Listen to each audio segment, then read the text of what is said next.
Hello guys, अब चाहिँ हामी फर्किँदैछौँ अनि आजको ज्ञान चाहिँ के प्राप्त भयो भने बाआमालाई कोरिया ल्याउँदा पुरै यसो जानकारी पनि दिनुपर्छ।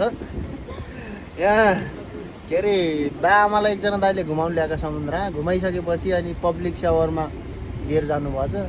बा एकातिर आमा एकातिर छिर्नुभएको छ। दुइटै डराएर बाहिर निस्किनु के भयो भन्दाखेरि यता नाङ्गै नखान्छ सबै अरे।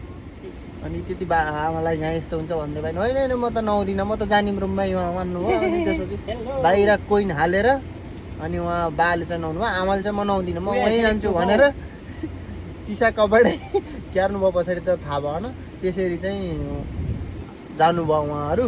त्यही भएर आफ्ना बा आमा कोही चिनेजानाका फ्यामिलीहरू ल्याउँदै हुनुहुन्छ भने यहाँको के अरे रीतिरिवाज संस्कार चाहिँ यसो भनिदिनुपर्छ क्या बाआमा यस्तो छ यहाँ नाङ्गे नआउँछौ नै भन्दै बाआमा त्यस्तै डराएर आउने थिएनन् होला।